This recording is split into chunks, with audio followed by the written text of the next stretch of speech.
This episode is brought to you by Cube Gallery. Cube Gallery is a progressive art space in Cebu, Philippines, providing network and exhibit opportunities for contemporary artists with whom they work closely with and promote beyond the local reach.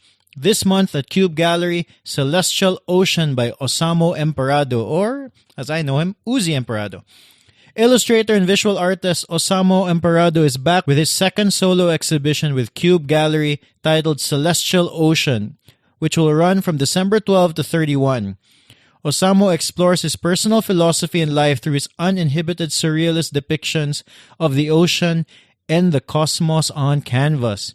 His beautiful, strange subjects, the juxtaposition of disparate things, and the depiction of alienation are just a few of the ways in which he conjures the peculiarity and uncanniness of today's contextual reality. Catch the artist's reception of Celestial Ocean on Thursday, December 12 at Cube Gallery. Cube Gallery is open from Tuesday to Sunday, 10 a.m. to 7 p.m. at their space in Crossroads, Banilad, Cebu City.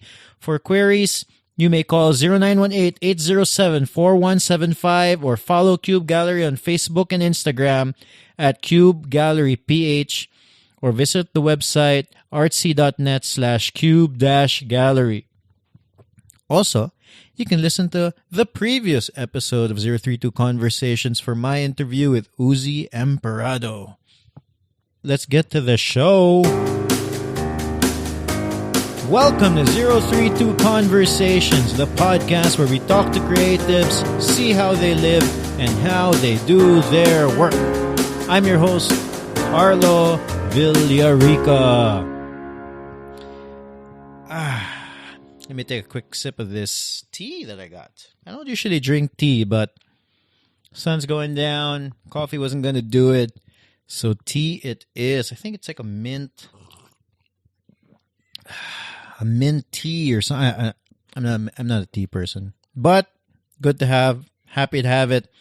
So today I'm recording this on the Monday, on December 9, 2019. And I believe this morning it was Miss Universe. And I'll be honest with you, I'm not really into beauty pageants at all. Like, I don't keep track or anything, but my wife, Steph, legitimately gets excited every time. Not excited every time there's a beauty pageant, but this was a big one. This was her NBA finals. So the Miss Universe was something that she was excited about. She went down to Marco Polo and watched the whole thing live. And in fact, when she was there, she was texting me, what did she say? Let me open that. So she's like, okay, grabe ka thrilling ang Miss Universe. And then I replied with a monkey emoji closing its eyes. And then she goes, grabe sa ang energy sa Marco Polo. Ballroom is packed. And then a couple of minutes later, or maybe an hour later, she texted, yeah, guys, if you guys don't know who won Miss Universe, maybe hit forward for like a minute. I don't know. Spoiler. So she said, Philippines didn't make it, and like a crying face, and I replied with a sad face. Then she said, so many pretty girls this year, and all were very well spoken to. She's sad. I'm sad. Gazzini didn't make it. And then I replied with another surprised, gaping mouth face. So I basically just replied with the emojis because I don't really have much to say, but she legitimately had fun. And also, congratulations to Gazzini Ganados. I mean, I know she didn't win, but still, a lot of people are proud of her. And she represented, from what I hear, she represented the Philippines really well. So that was that for Miss Universe. And then, got through the rest of our day. But later in the afternoon, I had a bit of fun because I saw someone, as you know, after Miss Universe, something like this happens and so many things come out on the internet. And then there was this lady who had a series of tweets, and it got so much backlash because, let me read the tweet. I'm not gonna name who this lady is because this podcast isn't about that. And then I don't want to I don't want to show attention to her, but I thought this was really funny because let me look for it. So she tweeted like okay, she's obviously not from Cebu. She goes, "Bakit kasi wait, pardon my Tagalog, but anyway." She goes, "Bakit kasi Bisaya pinapunta? Alam naman ng lahat. Alam naman na Bakit kasi Bisaya pinapunta? Alam naman ng lahat na low class sila." Low class daw ang mga Bisaya. And then and then somebody replied to her, "This tweet will be famous in a bad way. Watch out." She goes, "Sis," and then the lady who said low class ang mga Bisaya. She goes, "Sis, admit it, ang mga Bisaya mukhang katulong. Wala naman masama sa pagiging pangit, di ba?" And then there's a whole bunch of other tweets where this lady didn't seem like she knew what she was saying was ridiculous and obviously ignorant. She like legitimately believed what she was saying. And it was so much fun because fun for me, but I don't usually include myself in these conversations. I'm not really even on Twitter, but it showed me, number one, how what was a really ignorant thing to say. Obviously, you can say that about anybody, and it's an ignorant thing to say. It's like very racist in a very provincial way. And it also showed me how small her world was. Obviously, this is a lady who's, her world is just not that big. Maybe I don't know. I'm going to paint the picture. Maybe she just hasn't gone out of her house that often. Her circle of friends haven't really done much. Who knows? But anyway, it was fun for me because it's one of my favorite things about the internet. Given enough time, people show who they really are. And people like me can sit back and just read the comments and read the stuff that happens. And it's fun just realizing that, people like this exist. And it's good to see it. It's not good to see. Well, it's fun to see it played out in public. It's getting dark. I need to turn on the lights. 1 second. I'm back. Anyway, I've already recorded all the interviews for 2019, so I'll be working on the 2020 calendar. In fact, I already recorded a few interviews for 2020. So I'm still looking for guests. So aside from looking for guests for interviews, we are also looking for sponsorship partners for the podcast. So if you work in a business or own a business that would like to partner with us, 032 Conversations, send me an email at info@032.com and we will get back to you. Sponsorship partners that could benefit the 032 Conversations listeners usually do best. If you want to get your message known to the creative community, this is really a good way to do so. So yeah, maybe even you can help out the listeners, maybe give them a discount code or something. Anyway, whatever works, you can email info@032.com and we will get back to you. In this episode of 032 Conversations, my guest is Gama Rae King. So Gama, she's a gamer, she's a streamer. Oh, here's her bio. Her bio is okay. So Gama Rae is the Philippine StarCraft 2 female representative in the International eSports Federation World Championship way back in 2012. So she was the only female player manager to participate in the Mineski Professional Gaming League Season 6 Class S Division in 2014. Her team, Noob, was nominated as Breakout Team of the Year in 2014, and she was the only female nominated as Rookie of the Year. It's a non-female category in 2014 as well. And in the nomination, Mineski called her an extremely influential figure in our scene today. She was featured in multiple eSports articles about her retirement due to health problems, but before competing, she co-founded Cebu Gaming League in 2010 and was the chief communications officer of Gamevolution Inc., an esports organization dedicated to promoting Cebu esports. So I talked to Gama.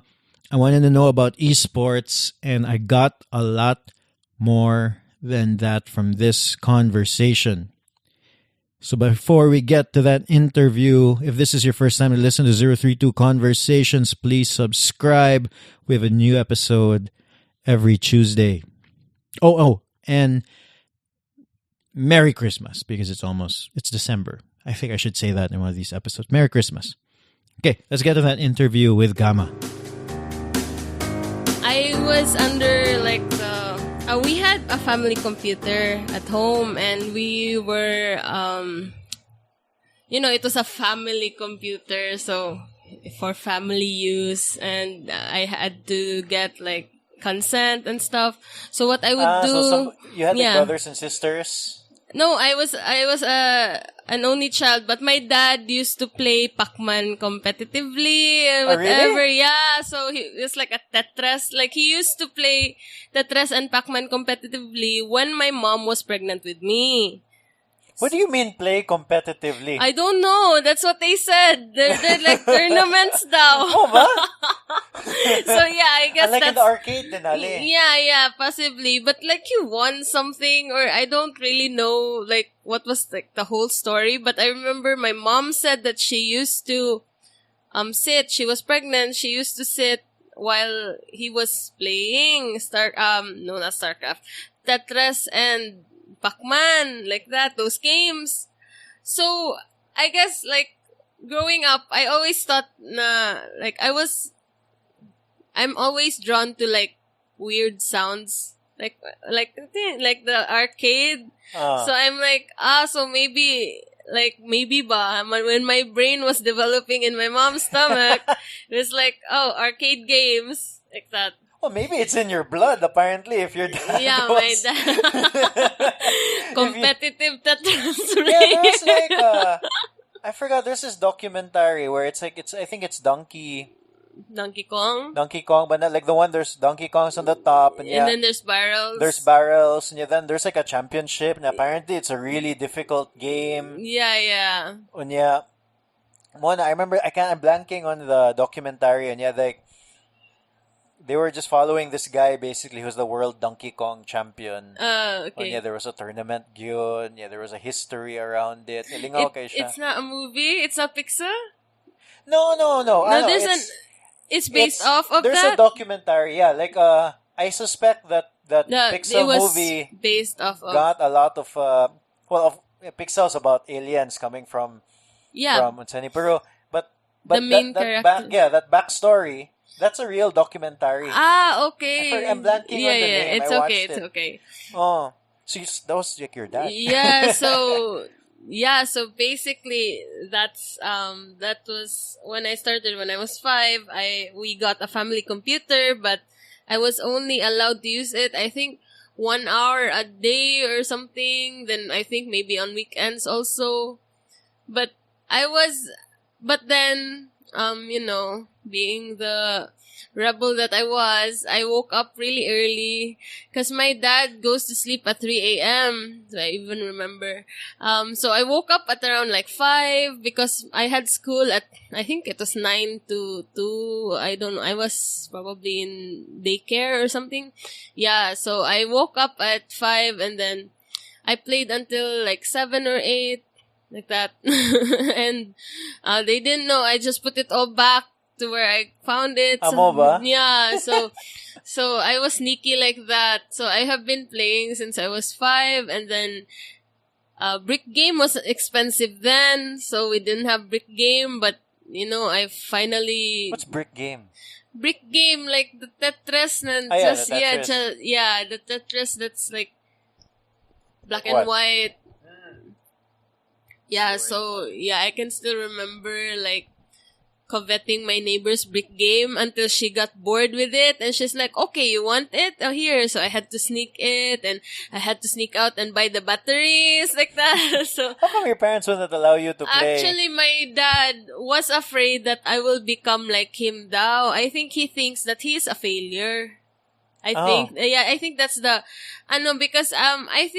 because I think that my interests were aligned with my dad. I also played chess. I also played video games. I also got into art somewhat. So I think he was just afraid that maybe that's what he thinks of his own life. Well, also, I think at the time, it wasn't, you're talking about like the 90s where it wasn't clear Yeah. that this could be a Yeah, a big legitimate industry. Yeah. industry. I was just looking at, so like, I knew I was going to talk to you, so I just did a quick, I remember somebody saying the eSports is bigger in terms of viewership than a lot of professional, like I saw it online, like League of Legends, the viewership of League of Legends is more than the NBA. Yeah, that's true. Diba? And actually, there are a lot of people who at that time when we were like as you mentioned, like at the time that we started, we didn't know it was going to become this big. It was just we know we wanted to take our game seriously, but we didn't see anyone else doing it. So actually, my generation or our generation was actually the first. We were the ones who really paved the way. Yeah, really laid the foundation, did the hard work. Everyone I know, everyone in esports used to do it for free. We didn't have we weren't paid. It was really passion driven. So it was like you see it now, like there are actually people getting paid for it. It's like a job na. You can survive off of it. You have monthly salaries and whatnot. So these are you're talking about like professional gamers na. Like Not just the professional gamers, just the organizers, the marshals, everyone na parang backbone of the esports industry. Yeah. Yeah? So there's that's a real industry na. So there's when you say marshals, these are people organizing games, making sure it's fair. Yeah, they're like referees and stuff. Yeah, much like sports. Yeah. Really? Where? Wait, Okay. let's continue with your background, and then we'll get to the esports. So early on, you started playing games, and then obviously you were sneaking. You're sneaking game time in. Yeah, as long as I can remember, sneaking game time in. Like, even when I was in elementary, I used to go out of my house at 11 and like jump off the second floor. Really? Yeah, or jump back in because I didn't want to go through the front door because I wanted to play PlayStation and StarCraft 1 and Counter-Strike. Those were the three main I think in my generation at that time, that was, I think, 1998 or 1999. Yeah. That's when internet, I think, reached Philippines or something. Yeah, well, it was there before. Like, Yeah. Kato, like, my household was one of the first to have internet, but like, it was very slow. I remember playing, like, Diablo 1. Yeah. And yeah, on I'm blanking now on the name, basta on like their online ba. It was unplayable. Yeah, Like, you and couldn't I do remember anything. the weird dial tone. Oh yeah. Yeah, but I think 1999 there were actual internet cafes. Yes. Yeah, The internet so cafe really helped with gaming. so that's so there was an internet cafe right by my house, and I used to play there. Like I would, well, I don't even remember how I paid for it. But I know that it was like 15 per hour for the PlayStation and 25 pesos per hour for the PC. You know, that's the rate that I remember. Yeah. So I don't remember how I paid for it. I think my honor, my grandmother gives me money when I'm honor. Like I have 1,000 if I'm like first honor. So yeah, so I think that helped pay for it. I think as far as I can remember. Yeah, but I remember sneaking out of the house all the time. So it was never really, like, I was never really given the go signal to go for it. You but never got into... you played Counter-Strike. yeah, I used to play. You never got into Quake?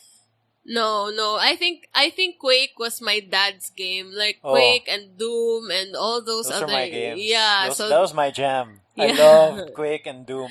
Yeah, well, I wasn't allowed to use the computer at home, so I had to make do with the multiplayer na games where my classmates with my classmates, and that was StarCraft and Counter-Strike. So, and also PlayStation. There were a lot of guys who used to have a crush on me, so I would challenge them to PlayStation, so they will libre me.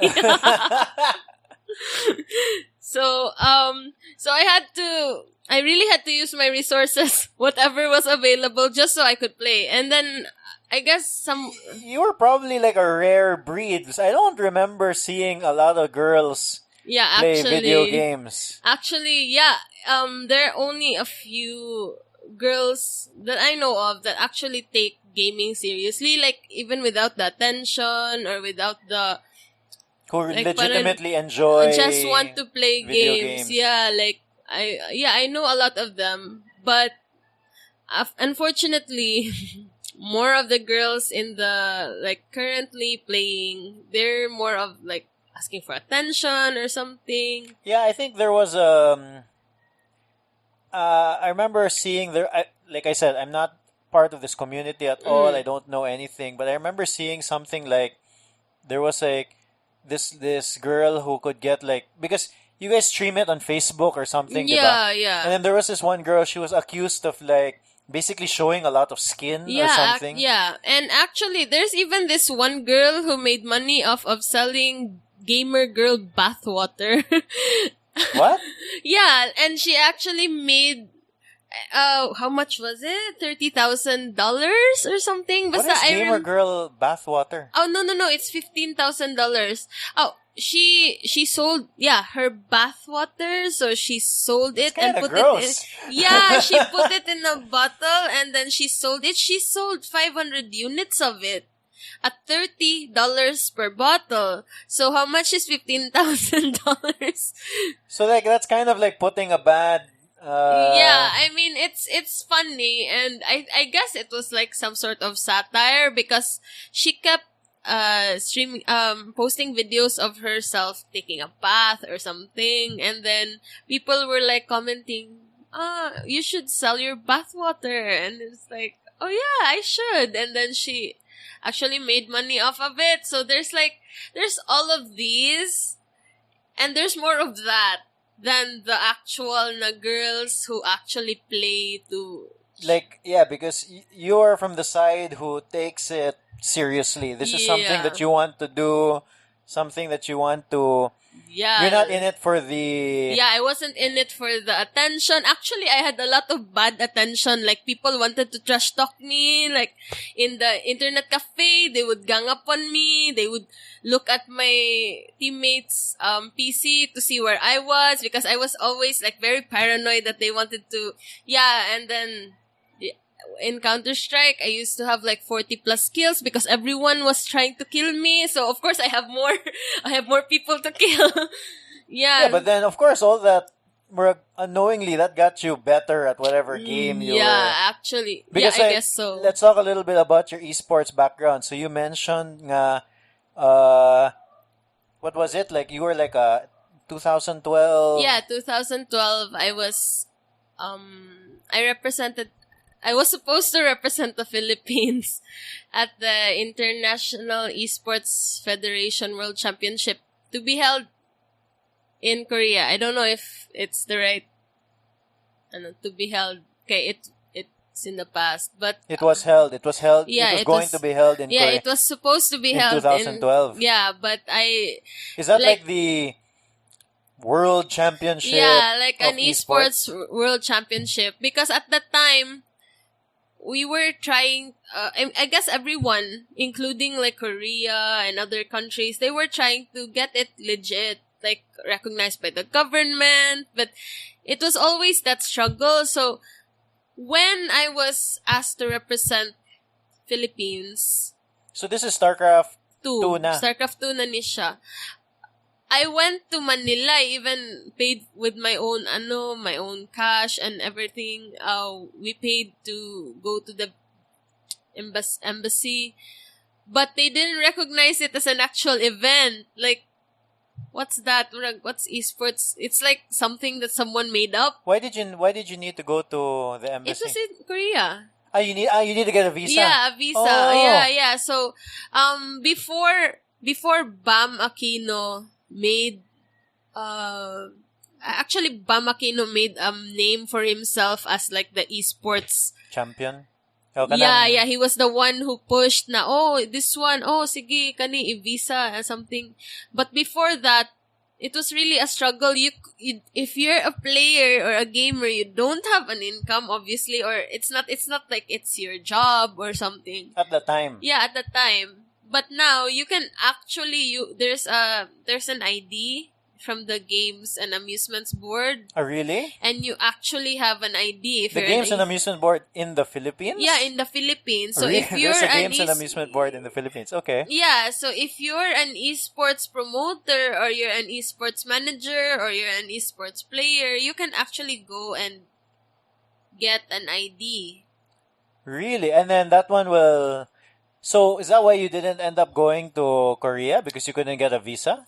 Yeah, because like I was that was 2012.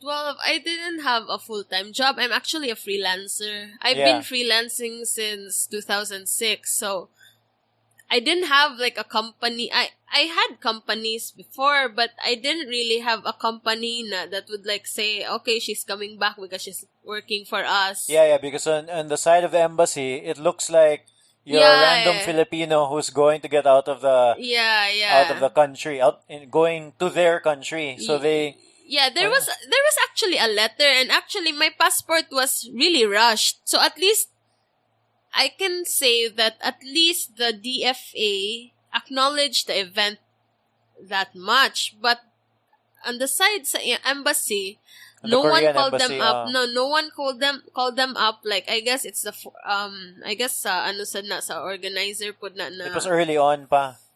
Yeah. So and also aside from that, the qualifier na tournament was held last week of August. The tournament was first week of October.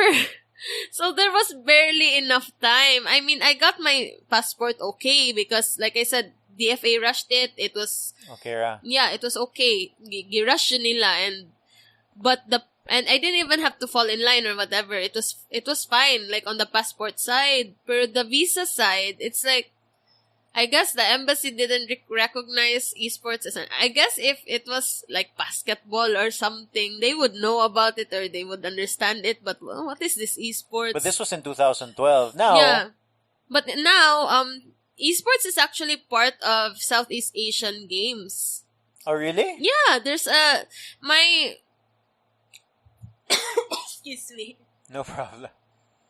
No, so there's been a big change. Sayang lang, the unfortunate thing is we're older. Yeah. Well, yeah, you say it lightly.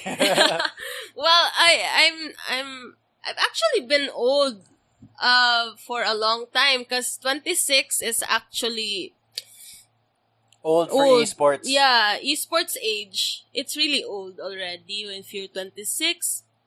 I'm just happy that when I was 26, that was 2014, that's when I made my, I guess, it's just a little boom, but it hit national level. What happened? Yeah, my team, it's a team that I really built from scratch. So I guess, just to give a background, should I give a background of so what? Since 2012, yeah, go do whatever.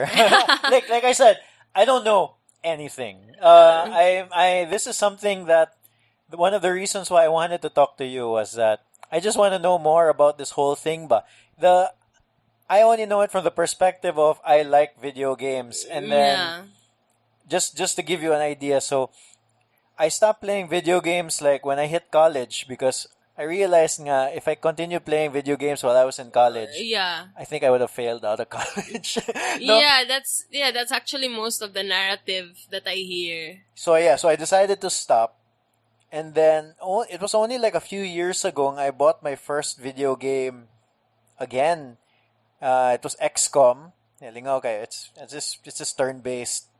Anyway, it's XCOM. Yeah, I No, like turn-based games too. yeah, I like it because you can It's just like yeah, some just work and then just leave it and yeah, and don't. then something happens. I'm like, oh, okay, it's my turn now, and then Yeah, so that one. But then eventually I got Hearthstone. yeah, Hearthstone. I play Hearthstone also. So I really liked Hearthstone, and then then I don't know. YouTube has this algorithm where somehow it knows what you're doing. So Yeah. all of these Hearthstone streamers started coming out on YouTube, and I was like, oh, this is a thing. So I started watching it, and then I kind of got like addicted to just watching Hearthstone videos on YouTube, and it was like a peak of like, okay, so they're streaming it from Twitch, but then they're They're getting uploading it to they're YouTube. uploading, yeah, they're getting like the best of the best, whatever, and then they're Yeah, putting it yeah. on YouTube, and then they have a video camera, and then they're talking to the video camera while they're playing, and then that was a whole new thing for me at the time, probably 2 or 3 years ago. The actually one of the amazing things that I can tell you about that, like YouTube, is that the top channel, that's PewDiePie, he's a gamer. He started as a game streamer before game streaming was actually a thing. So he also has his own story. Like, he had to leave college. He was in college. He decided to stop. He wanted to go full on YouTube. And right now, I think he has, I don't really remember how, He's probably like 100 million subscribers or he's something. like the number one YouTube. Yeah, he's the number one YouTube channel, like not by a company ba. Yeah. Oh, like he's just him. Yeah, he's just him. So that's actually like a reflection of how big the gaming industry is, or at least how many people are interested in gaming or games in general.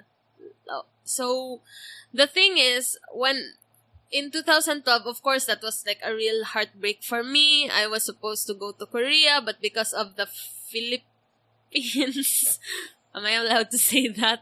Oh, yeah. Because of the Oh no, but that was yeah, actually the Korean embassy, not the Philippines. but the Philippines sadness side, they weren't like siguro calling up or something. Just to, they didn't help. Yeah, they didn't help. The organizers didn't really help in. Like, there was like a letter and everything, but the Korean embassy is like so many, like yeah, like they didn't really understand what was going on, and I didn't have anyone to back up my claims. And actually, the both of us at that time, it was Caviar. He was the male representative. What's his name? Caviar. He's actually the representative for the Philippines in the StarCraft 2 SEA Games. Right now? Yeah, Caviar. Yeah, so he was supposed to be my partner. I was the female representative. He was the male representative. So Caviar was supposed to fly with me, but he also went into the same problem. And even with the backing of Meneski, which was a gaming org or something. Yeah, I know them as an internet cafe, but apparently they're a very big. Yeah, so Mineski is also another story. From internet cafes, they went into gaming, like they were promoting eSports, and they got into partnerships, and they made tournaments all over the Philippines. Yeah, so that's actually where we made the boom that I was talking about in 2014. Siguro, just to give you another background of that, like, when I started Dota, I knew it as like just something you play when you're To pass on the a time. break. Yeah, on a break. I was in college. A lot of my classmates were addicted to it. So I was like, what's this Dota? So at And that then you're coming from StarCraft, but good, and then you were Yeah. like, you were gonna represent the country, so it's probably a game you could be really good at. No, fairly actually, easily. before StarCraft 2, I was actually a Dota player. So it was yeah. like an in-between. Ah. Yeah, I was a StarCraft player, then a Dota player. StarCraft 1, Dota 1, StarCraft 2, Dota 2. Oh, yeah. Yeah, so it was like, it really was like, I was from StarCraft. Yes, I was from StarCraft playing Brood War then, and I used to like kill all my classmates with it, and also with the CSGO. You know, my cousin was really good at the StarCraft one. Like he used to we used to go to the internet cafe, and yeah, we're just everybody else was normal players, and he was the only one nga more kind of being Competitive. like really good. So he'd be like, okay, bye, kamo tulo, ako isa. Yeah. And I used to play a lot of StarCraft. So when I went into Dota, I'm not saying it was kind of easy, but I guess like sa decision making ba, there were some things that I could find easier in Dota because I was used to making a lot of decisions in StarCraft. So it's like siguro you're used to sprinting all the time and then suddenly you just have to walk.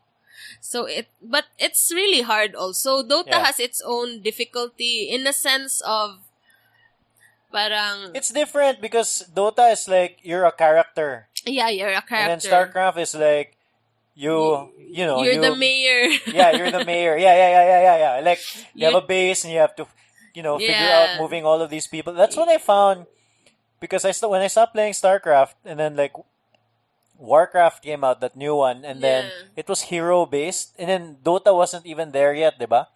Yeah, Dota was actually just a map sa Yeah. Warcraft 3.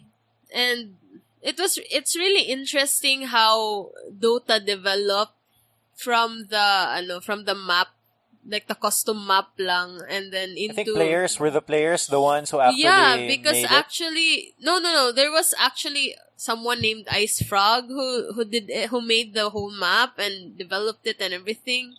And I guess it was like the most popularly downloaded map or something. Then I don't really know the background of how Dota 2 came to be, but I remember that it was like Dota was really a thing in the internet cafe. Most of the people, maybe 95%, 90 to 95% were playing Dota. Yeah. So you can't, so I guess they couldn't ignore it. Valve couldn't ignore it. So they made the actual but the challenge of course was like, it was LAN by a local area. So you have to be in one place. And then Garena, of course, they really tried. Like we could play with other players from other parts of the Philippines or the world.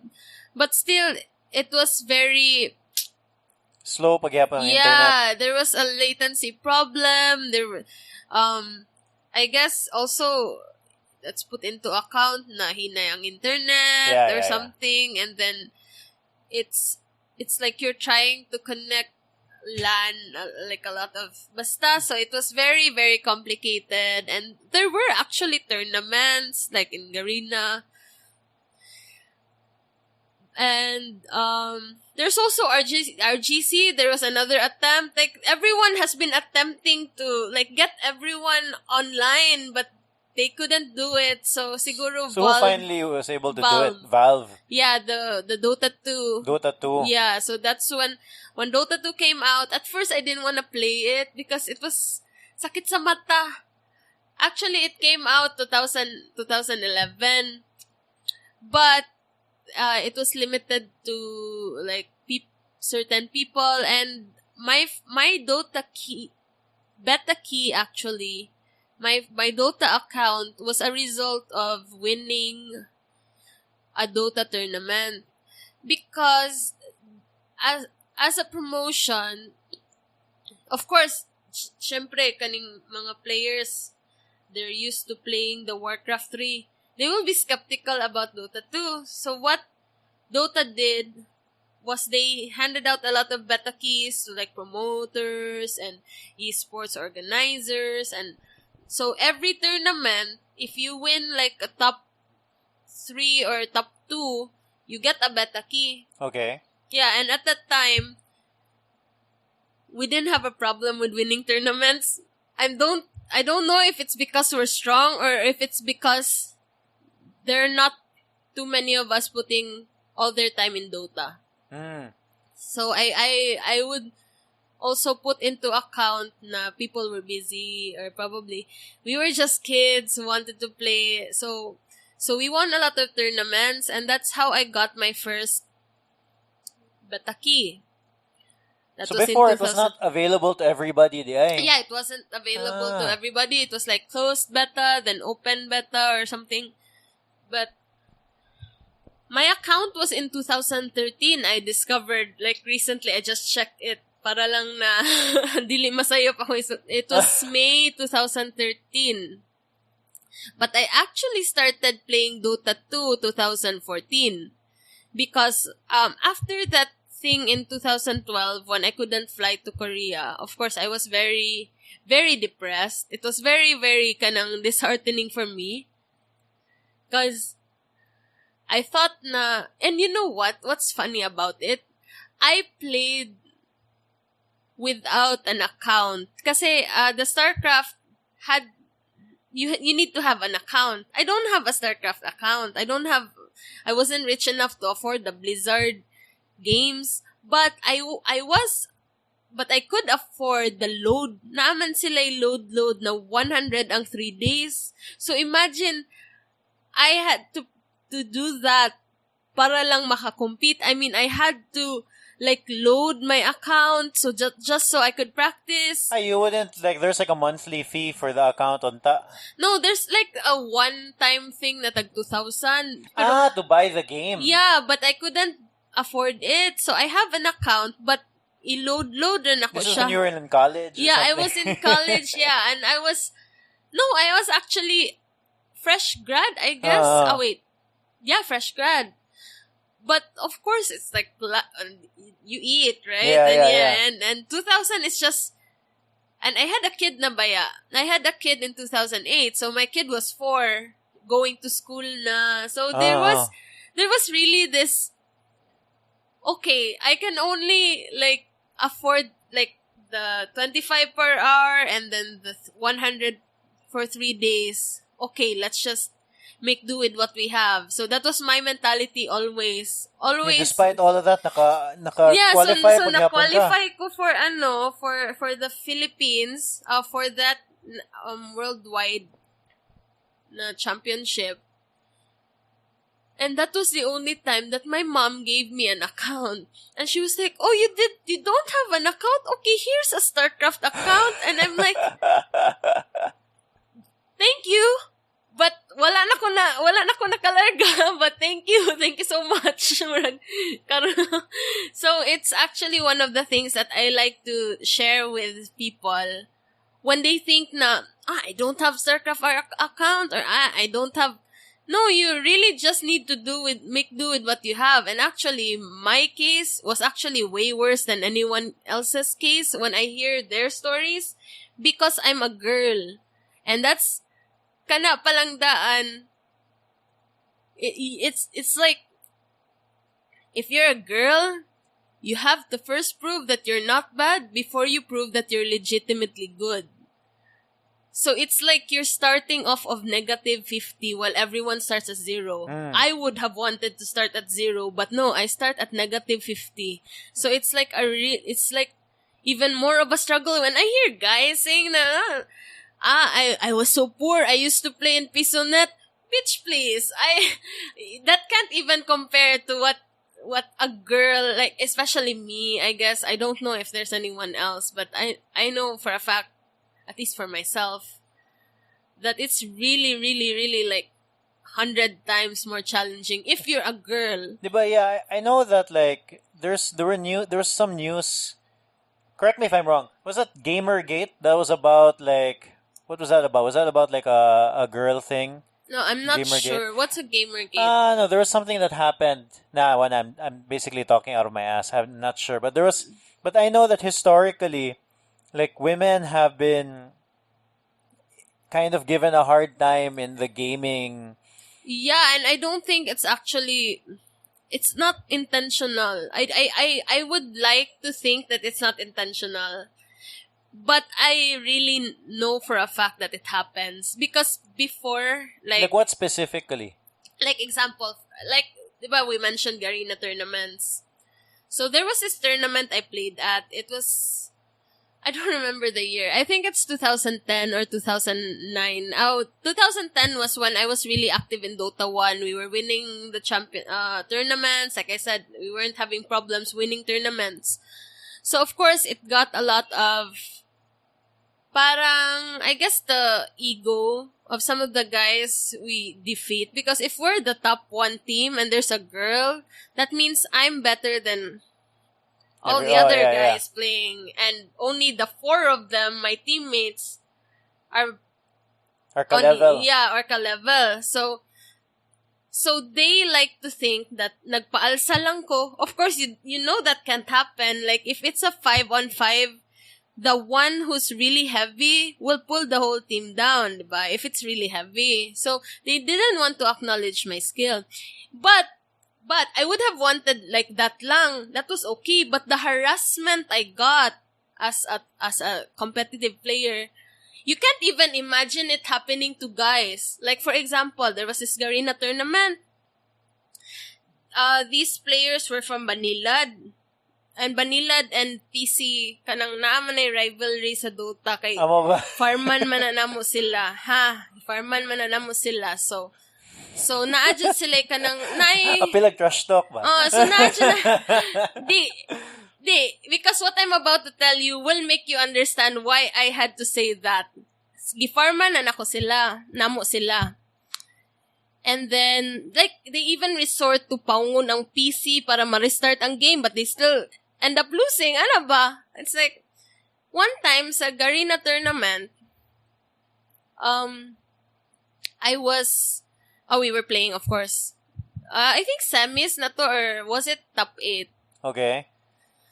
They knew they couldn't win. So what they did was they trash talked the hell out of me. They said nasty things about my vagina and all that stuff. Like, do you really do that? Like, I don't... So this is like, they're there in the same room as you? No. It's Garena tournament, man. So online. So they were in Banilad, obviously. Like the bitch, that they were, the scaredy-ass kids that they were. They were in Banilad. I knew they were Banilad players because I knew who the players were, but no one really owned up to who the one who started na nag-trash talk. And the sad thing about it is, after the game, so they trash talk the hell out of me. No one defended me sa akong teammates. One of them, that's why I knew it was a Banilad guy, because he PM'd one of my teammates and, what man bay, nihilak? So they really wanted to make me cry, and I'm like, I don't really imagine you doing that to a male player. Like, you want me to cry because you're gonna lose? And then also, one of the weird things about the internet set is that it's very easy to forget that there's another person you're talking on the other side of the screen. Like they would... I mean, have they ever done it to your face? Has everybody... Actually, no. They actually, like in the internet cafe, they would change their name, diba? You have IGN and then you're creating a room, right? In the Dota 1. Okay. They go inside, they trash talk me, and then they go out. They don't have the guts to say it to my face. They hate me so much, but they can't say it to my face because they know panungan ako 1-on-1, hilak ra gyapon sila. Yeah. They can't defend it. Their hatred towards me, their ilahang belief na banga ko, they couldn't defend it. That's like a heightened version of what you see online. Baka na mga like, because they don't... that's the weird thing with the internet nga. If there's a screen in front, they kind of forget that there's another person. Like, it's a real person. Yeah, and the thing about it is you think it's just an internet thing, but they actually were targeting me. They knew it was me. They knew it was me. Ako mismo. That's why they were like, hilak ba? They were even in cahoots with my own teammates. When you're playing the game and then there's like messaging, it's like text. Yeah, it's text. It's like chat. It just shows up. Yeah, and there was no muting option back then. Actually, I did mute them eventually. I think I think Warcraft has like, you can mute the player. Okay. But I guess it wasn't as much as the trash talk. It was that, number one, they were in cahoots with my teammates. Yeah. So even my own teammates want to see me cry? Like, and then number two, they were really below the belt. Like, really, really below the belt. Like, bastos jud kayo. Like, you can't even publish that stuff online these days. Like, it was really bastos. And they weren't just trying to harass me. They were trying to get me to stop playing competitively. So it was not just that game, but they were you stop playing now, you're so like you take care of your kid. Like there were like comments like that. Like, do you see other guys getting that kind of comment? There are a lot of top players. Like example, Kimo, Kuku is one of the top players in the Philippines from TNC. He has a kid. All the top players I know have kids, but no one ever says, "Who you stop playing and you just take care of your kid." It's a very gender centered thing to happen, and I know for a fact that it only happens to me. Because ako ra may naa dito. No other girls wanted to play there because of that. So there's no other women playing kayo? No, actually, in 2014, when I finally reached the national level na murag, legit jud ko ha? Top 20 na jud Miss Pilipinas. Sharo jud, di ba? I was the only woman playing sa top 100 teams or whatever because In the top 100, you were the only woman? Yeah, because the fact, actually, Murabitog, I was like an anomaly because there was actually a girls division. And I think part of the reason I think that I was the only one was because ako ray gikubalan enough to get past all of that talking about your private parts, talking about raping you, talking about like all kinds of siguro I've experienced all kinds of kanang harassment in tournaments. These were actual legit tournaments that they didn't care they would get banned if they said that. They just wanted to say it because they wanted me to stop. Did they get banned? Oh, it didn't matter. They weren't top players anyway. So these are just like pangamungay lang jud to ilaha para random lang jud slow-mo, whatever. Yeah, they really couldn't play to save their ass from me. If they wanted to one-on-one, I would have taken their money any day. They just wanted to demoralize me. But the problem is, growing up the way I did, that I had to use all the resources I had just to get to where I was. You can't get someone down like that. Trashtokan ko ni mo and all my hard work. Ako lang kalimtan. Yeah, like what I get from you, from like the way you're talking, but I feel like it's like, it probably fueled na lang. Yeah, actually, I just used it as kanang, because there was no point getting so angry actually. I found out when I got angry, they just laughed at me. Like, it was like, ano bitang gaduwa ka? Like, it was, like, I deserved it for threatening their gaming industry or something. Like I did something to them ba? Like, that's why it's, I really wanted to say it. People think, when they look at me now, like, I have a lot of siguro achievements or something, and I'm well known sa gaming industry. And they think, swerte man na siya, gihatagan man na siya kwan siyang mama, or they think that someone is boosting me up, but they don't know that it was actually all hard work and a lot of tolerance and perseverance from my end. Yeah, asa naman yung mga, these... And you know what? It's funny. Even girls do it to me. Even my own teammates did it to me in 2010.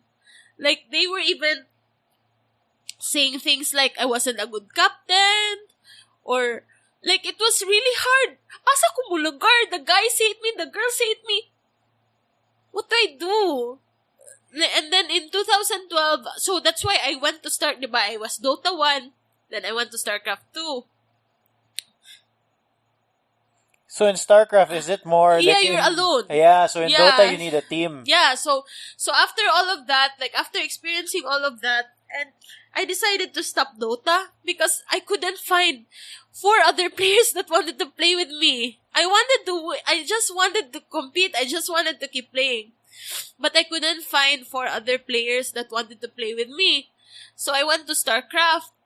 So I was alone. So I was like, okay, di champion naman ko StarCraft. Surely now, na siguro yung makigduwa na ako, di ba? Kay champion na good ko. Maayo dyan ko mo duwa, di ba? So, can you imagine the frustration? You have to first prove you're 0. You start from -50.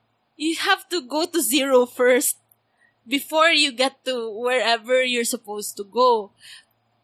So after I didn't qualify for Korea, so I kind of stopped for a while because my hands also, that's another thing. My hands are not because I was working 8 hours and playing for another 8 hours just so that I could be in competitive shape. Of course, you can imagine how the stress sa ako ang hands. So like arthritis or something? No, it's not arthritis. It's neuropathy. It's the nerves. So it's yeah. not... Yeah, I know. Yeah, you want to get like a... Yeah, sorry. Yeah, no problem. Do you have, Ra? I'm not sure if I have any. Yeah, it's okay.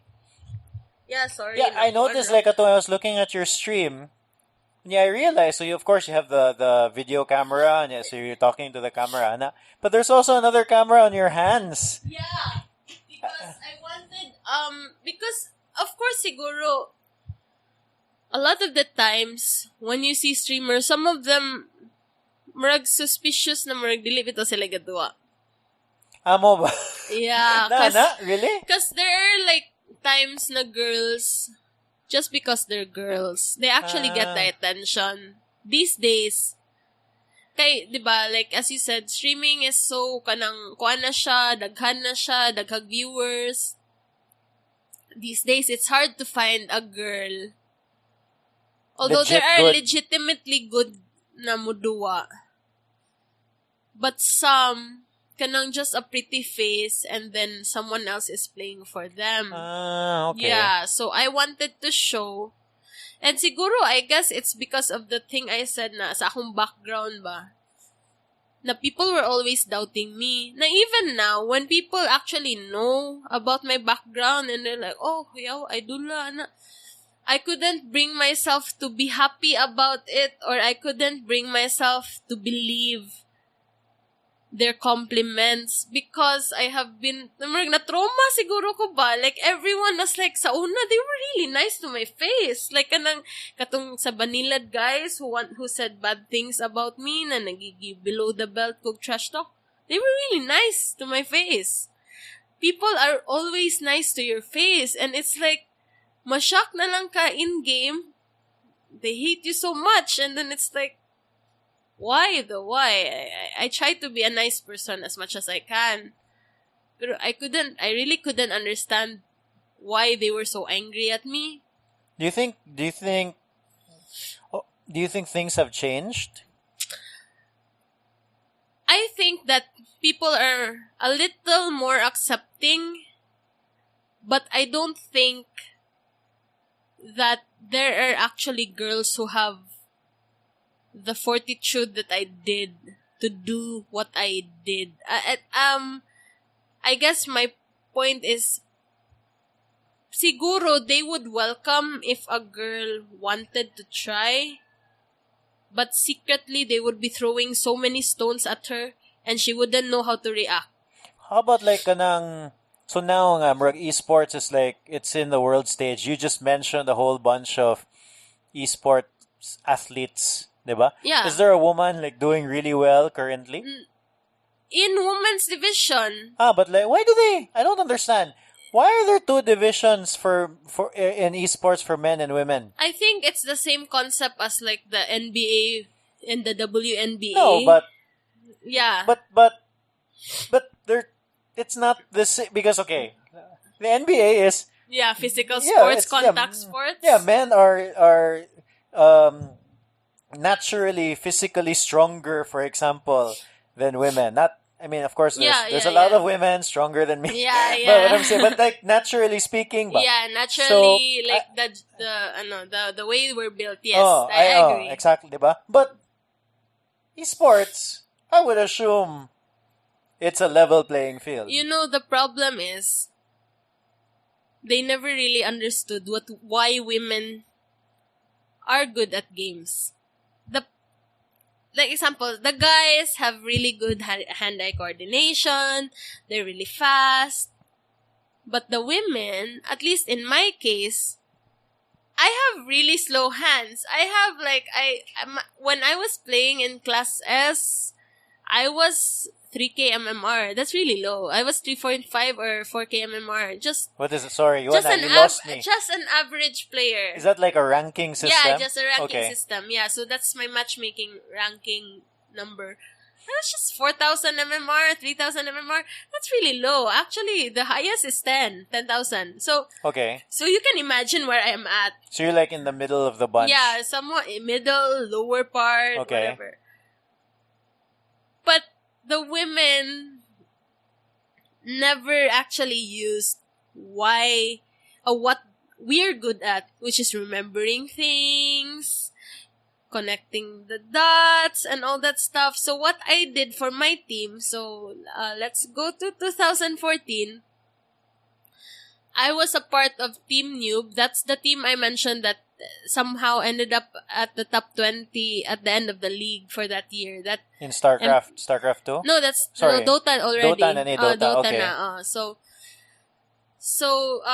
Women are actually good at remembering things. I can remember all of the cooldowns of the skills. I know the casting time. I know the casting distance. I know that okay. so that's what I use to my advantage. I'm not a good player. I know that my hands are not that fast or not that slow, but I know that my brain knows that if I step here and then I cast this, it's just enough distance that the opponent won't reach me. So I wasn't playing Dota. I was playing mind games. So that's, I guess, how I was the captain, player, manager, or vice captain, or whatever. I wanted actually one of the guys to be the captain, just so that, it's a legitimate team. Because if the girl was a captain, they were like, somebody, like, they would, I already knew it. By the time in 2014, I already knew how the game was played. In a sense na parang political na game ba. My team wasn't gonna get credibility if I was the captain. So, okay, siya mo'y captain, pero ako'y draft, ako'y call the shots. That's fine. So, you let someone else, take the whatever. But the thing is, I was actually just trying to be in the background lang ba, duwa lang jud ko. I just wanted to play. I just wanted to see how far it would take us. But behind the scenes, I was obsessively looking at the opponents' replays. I was studying everything, the mechanics, unsa ilang mga draft, asa nila pamutang ilang wards, what time they wanted to rotate the map, what heroes they like to play. I was studying everything about the opponents. You're like the coach. Yeah, I was a playing manager coach. Playing manager, captain, coach. But, of course, I didn't want to announce it. Patay, they will get more insecure or more angry at me. So I was just really trying to keep a low profile. But when Mineski found out that naa sila babae. So I got featured in the player of the month, something. They didn't even mention half of the things I did for the team. But, sige, it's okay. Basta makakita sila na babae nagduwa. Okay, para at least other girls would follow suit. Siguro it was just in retrospect that I realized no matter what I did, other girls can't follow suit because there is this box na ibutang lang ka sa guys and it's like, okay, sige, you can play with us as long as you're in this box. Don't go beyond this box. Support lang ka or whatever. Then, kanang, okay, we'll get along just fine. If you step 1 foot out of the box, then we'll harass you and go back to go back into your box. What are you doing on playing competitively, or what are you doing being champion, or are you doing being captain? Mariana bitaw. It's like you as a girl, okay, you can compete with us. Okay, we will play with you. But don't you dare go beyond, or don't you dare steal the show or steal our thunder. Or So what happened with team new? So actually, it was a team that I built from scratch because no one wanted to fund us. So it was really from scratch. I had to work, then practice, then compete. So it really took a toll on my hands. On September, in 2014, we actually... So, the system lang sa Class S, just to give you a background. So, Class S has... these are the top 10 teams of the whole Philippines. And then there's like a point system. But to qualify to the top 10 slot, you have to win... Okay, so you have to win the tournaments, which is the Class B and the Class A. The Class B is like the local tournaments. So from a Cebuano or from a provincial team, you had to play the Class B, be the top 2, and then you play the Class A and be the champion. So Class A is whole Philippines. Yeah, that's for the rest of PH. So actually, ano na siya, sa Class S, the top 6 retains their spot. Diba? It's a top 10. So, the top 6 retains their spot. Then, there will be 3 new challenges from the Manila, which are the 3 Manila branches na major na branches sa Mineski. And there's only 1 for all the provinces, Visayas, Mindanao, and the rest of the provinces sa Manila.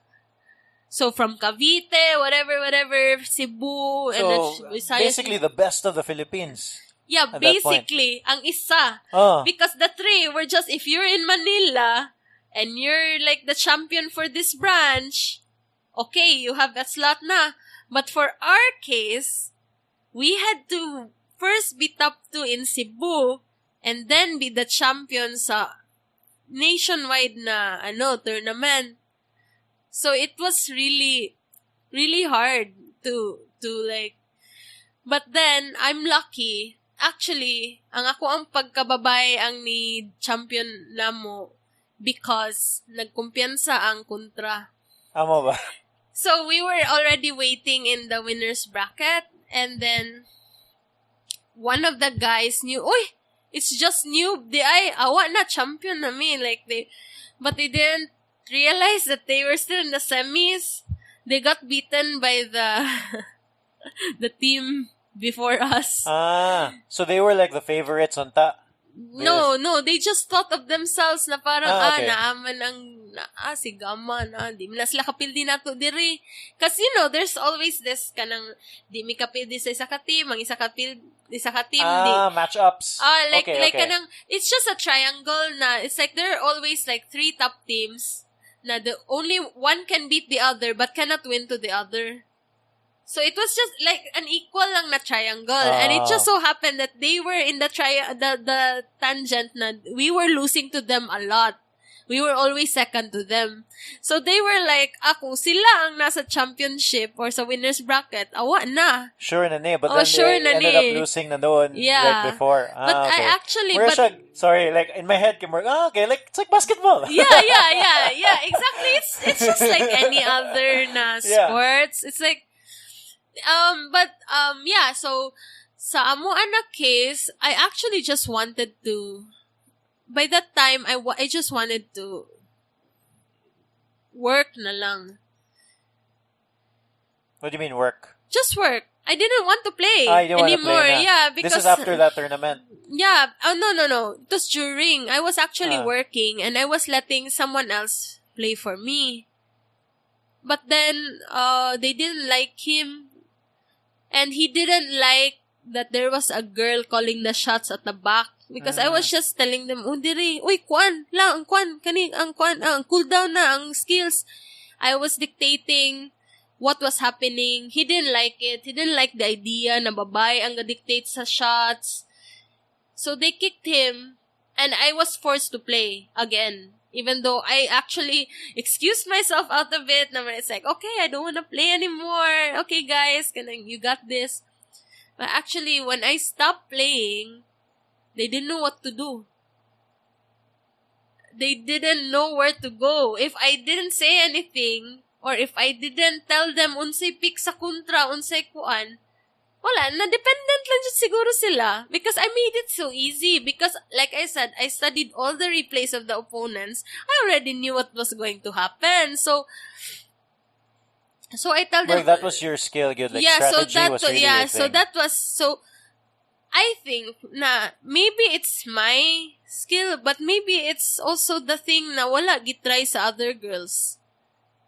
Because they just wanted to be like, oh, imba, and do the fast moves, the fast clicking. We can't beat guys with fast clicking. Like, it's not really... Really? So there's still a physical advantage? There's a physical, pero I think na with the woman, it's more of the brain na we can multitask. And we can hold a lot of information. Like, probably your wife can, like, tell you what you wore, like, a few months ago. Probably. Yeah. I wouldn't be surprised. Yeah, you wouldn't be surprised. Exactly. So, I was analyzing, how could I be in the industry and actually stay and be competitive na they wouldn't feel threatened. I had to do something that I was really good at. Like, it was just me.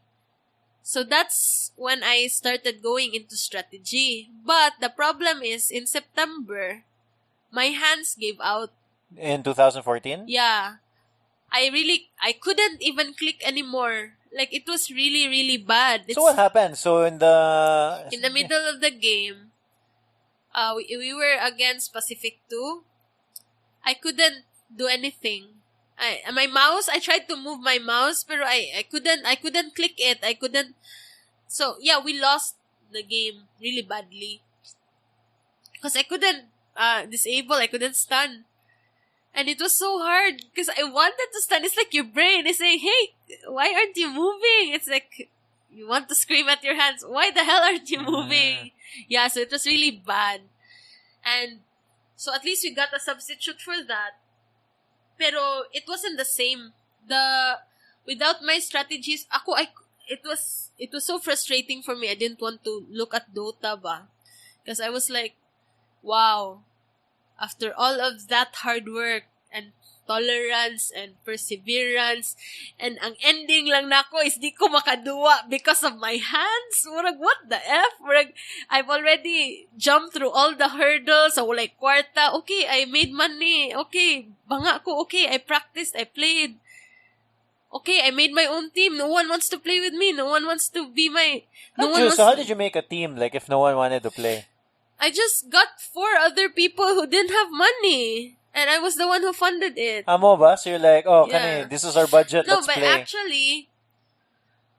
actually, there's one person who's my best friend. He's currently in Cebu, but he's from UK. He was the one who really believed that we could do something. He's actually part of the reason how I got to compete. Actually, if wala to siya exist, no one would play with me. Amo ba? Yeah. So he was the only one. So imagine, out of the many, many people sa Cebu, sa Pilipinas, usara ka tao ang ni-believe that we could do something and actually made a team with me. Like, he even went home from UK just to make the team with me. And then that's how we won it. Like, I would say that, yes, I made like maybe like 70% of the strategic effort. But I could say that without him, wala. No one would believe in me. No one really, like, wala siya mo, unsa na, wala mo vouch for me. Like, even with all my achievements, pila naka-champion and all that stuff. Wala. So yeah, he's Lloyd, he's the captain of Team Noob. He's the captain of Team Noob. And we were the ones who really, like, we wanted to, mura na siya, last hurrah lang ba? 2014, we were senior citizens na sa gaming industry. So it was like, okay, sige lang, bisag sa national na lang. If di nandiyan man daw, of course, every gamer's goal is to be in the international. Have you heard of it? The No. international is like the biggest Dota tournament. Okay. Yeah, and recent na international, wait. Is that the one like more like ang price is like $1,000,000 or something? Dollars. $1,000,000? Ang recent na winner kay... So this is a worldwide? Yeah. Okay. $33 million ang $33 million? ang prize pool sa most recent tournament. So that was actually, I guess it's safe to say that a lot of the competitive Dota players work towards that. They want to be a part of that, at least. Did you guys make it? No, of course, national na jud. So we were like thinking, okay, bisag national na lang, it's really, really hard because you will be competing against the top players in China, in Europe, and these are teams that have millions of dollars of budget. Not No, I meant, yeah, but you made it to the tournament. just the national. No, it's really hard. Okay. It's really, really hard. It's really, really, really hard to go into the international. It's like going back to basketball. It's like being an NBA player. Yeah, it's like okay, there's like the Little League. Oh, it's like there's the There's like, I don't know. barangay, and then the Liga, and then there's the national, the PBA, and then there's the NBA. Diba? So it's like that. It's like, okay lang, at least PBA. Let's do it. Sige lang, let's just do it. Kay, I was already feeling my hands pagkuan pa. It was May, I think, or June. I really already felt it. I was like, sige lang, let's just try it. And then we were slowly trying to transition into another player. But they couldn't do it kung wala ko. Like, if I have work, or if I'm not there, no one would study the replay. Of course, why would they study a replay? That's some weird shit right there. So that's when you stopped. Yeah, we stopped in September because of my hand. And actually, I had to stop gaming in general for a few years just so that I could still work. So it's like I had to choose between, okay, what's more important for your hands? Magduwa ka or magtrabaho ka so you can survive? Yeah, but you're a writer basically. Yeah, I'm a so writer. You're doing a lot of work. Yeah, so I really can't compromise my livelihood just because I want to pursue gaming. I had to choose one or the other. Kind of like when you're winning tournaments and everything, diba there's cash prizes? Oh, no, not that much. I mean, but it's not really that big. It's not big enough na may, okay, I'll quit. Yeah. It's not big enough to be like a full-time gamer. Yeah, it's not big enough because the industry is really young. So but you started gaming again because you've been streaming, diba? Yeah, so I guess that's the parang consolation prize. I still have my, whatever that was, like my skill. So I can still share it. And there were actually a lot of people who requested it from me. When I started my page, it was just a place for me to put my like random memes. It's basically a meme page. What's the page? Paeijwei. Was that your name also? Yeah, that's my in-game name. In-game name. Yeah, so it was basically just a random meme page. But it actually blew up. Not as much as the other pages though. Kay there were some things that I didn't want to sacrifice, like the morals. Like I didn't want to be, how people like it when it's bastos, or if it's like there's like cleavage. Of course, you will get very you would get a lot of attention fast. Yeah, but you're also sacrificing yourself. But it's like selling your soul to the devil. Yeah, but I never did that. I never compromised my morals. If I really thought something was not right, I wouldn't do it.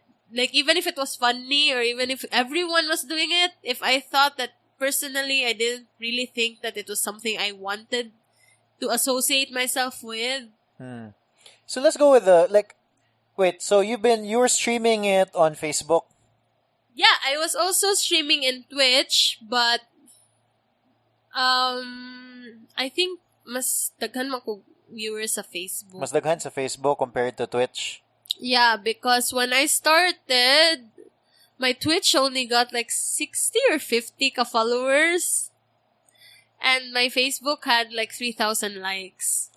So that Facebook gaming actually started last year or last 2 years ago. Oh yeah. It's fairly new, the Facebook.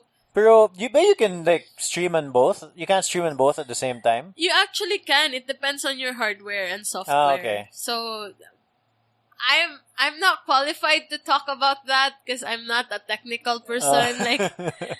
Like I can be good at game mechanics, but like the computers and stuff, I actually let someone else handle that for me. So you primarily do it on Facebook.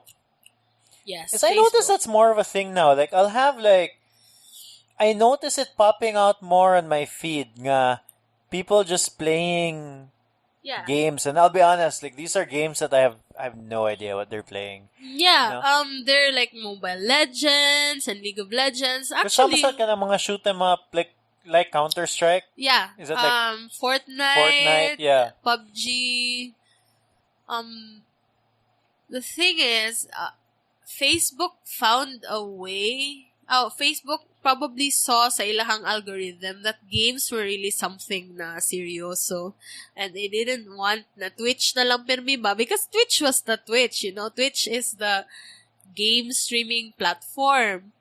So siguro they wanted in on it. They launched the Level Up program and then they got... What's a Level Up program? That's for the gamers. Like if you want to be a streamer, you go through the Level Up program, and there are like steps on how you can become partner or how. Really? So you can monetize using the Facebook? Yeah, you can, but I actually didn't because I don't do it full time. It's like I do it randomly. If I feel like streaming, okay. If I feel like playing, okay, I will play. Then I will stream. But actually, people have been asking me to like, why don't you have a schedule so we will like. They know. Watch you, and I'm like, no. So far, it's like, just when I feel like playing, when I'm done with work and my hands don't feel too tired, then okay, I will play. Yeah, I think if I were playing at this day and age, I would just... Yeah, just for the heck of it. Just stream it na lang. Yeah. Where you share it pa with a whole bunch of people. I was watching your stream nga murag, you're talking while you're playing, yeah. Diba? And then... Are you replying to like the text that's on the screen? Yeah, the chat. Okay, no one's talking to you in your ear. I don't know. There are some people... No, sometimes I imagine, like, I just talk to people, like, example, okay, so I will build this because... No, but like you're replying to some people. So when you're replying to people, you're just replying to the chat that you see on the game. Okay. But sometimes, like my live stream last night, there were actually people talking to me. We were in Discord. We were talking in... okay. Yeah. And I think the volume is kind of low sa ilaha because I didn't want it to interfere with my own thinking. Oh, yeah. I have problem when someone is talking to me. I can't think over it. No, but like when you're doing the Discord, that's just like other people in the game. Yeah. Not the... How about are you talking to people who view the game? Who Just stream chat. it? Just chat. So sometimes you're replying like somebody's chatting. I don't know. It's in Tagalog usually. Yeah. A lot of. Yeah, I tried to speak in Tagalog because it's actually the popular language. If I started speaking Bisaya, I would alienate like maybe 70% of my viewers. Most of your viewers tend to be like these Tagalog. Yeah, and of course, there are actually some who request English, but it's like You speak what you speak, right? Yeah, I can't really... I'm not very articulate with English speaking. But writing I'm fine with. Yeah, okay. I think that's the way, like, if I were doing gaming... Sure, you may as well interact na lang. Interact with the world na lang. But, like, I remember I'd watch, like, the Hearthstone streams. But, yeah... you'd learn something. Oh, yeah. Yeah. And it's really nice looking at someone who actually knows what they're doing. Yeah, or they know a lot of things. Like, you can learn... Because I noticed that you explain it a little bit when you're playing also. Yeah, I also explain, like, why I did this, or why I want to build this item, or why I think we're gonna lose. Like, sometimes when it's picking and I'm like, oh my god, the heroes are okay, our heroes suck, but let's do our best, like that. So I already know, because before, when I was playing competitively, we tried to win from the draft alone. When my teammates say that the game was easy, it wasn't easy because they were bad. It was easy because we won from the draft alone. So the draft has a really big impact on how the game will play Oh, is out. it random? No, it's you pick from a pool of like 100 heroes. Ah, okay. Yeah, so you pick what you want to use, and then the opponents pick their own. So like yung mga heroes nga never get Naji picked. heroes. Naajud, daghan. Like the Kaloy. really bad ones. Yeah, but so I have so in my stream I try to talk about the mechanics or the words. Sorry. So, like in streaming, is there money to be made there? Yeah, there's actually, like, they can receive stars. For every star, that's like 1 cent. Is that Dollars. Twitch or Facebook? Facebook. Really? Yeah, and then How do you receive a star? Like the viewers give you a star. But if you happen to make partner, okay, so there is this company in the Philippines called Tier 1, and they made a living out of becoming an agency for those streamers. really? Yeah, so if you're a streamer of Tier 1, you get a monthly na sweldo. So, monthly na sweldo. You just have to work 8 hours a day. Work? You mean stream 8 Yeah, hours a day? Yeah, play, basically. But it's, yeah, play 8 hours a day. And then you get a certain amount based on either, I don't know what it's based on, but there's like a tier na, like, if you're this level, you get this amount. Because Facebook also pays them. So, example, I am Tier 1. I have like, I guess, how many streamers? I offer them to Facebook, okay, these are their numbers, these are my streamers. Facebook pays them, they pay their talents. So, you can actually survive off of streaming nowadays, except You have to stream like a lot. yeah, And you have to but, be good, but I it's guess. basically just, no, you don't have to be good. That's Oh, the really? good thing about streaming. You don't have to be good. You just have to be Interesting. entertaining. Yes. Oh, yeah. Yeah, and that's where I fail, because sometimes I'm so engrossed in the game and I'm like, oh, whatever, I'm gonna play. Yeah, I think there was another stream that I saw, like, kadang you were just playing. Yeah. Yeah. There was no talking, ana. Yeah, because sometimes I actually entertain people when I feel like entertaining people, but sometimes when I just want to concentrate on the game, I just really concentrate on the game. Wait, so how does it work? So when let's say you're streaming and then okay, I you give watch you- me. okay. You watch me. Okay, I'm you watch me. okay. And then you want to give me money. Yes. Per se. So you give me stars. So the stars, you can purchase that with your credit card or debit, whatever. So example, you want to give me 200 stars. I think that's $2 for me. But I don't know how much Facebook gets from that. Okay, so it's literally me giving money. It's really me giving money. And there's people who will do that. Yeah, people like to subscribe. There's also an option when you can subscribe or you're like a supporter. I don't really know because I don't have those functions yet. Because, like I said, I'm still in the level up program. That's basically for everyone who wants to stream. Oh, sorry.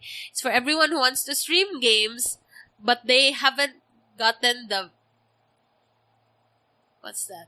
The vet. Parang wala pag vet sa Facebook. It's like, yeah, you're a streamer, but you're not a full-time streamer yet. Right? If you're a full-time streamer and you actually like make a living off of it, you can right now.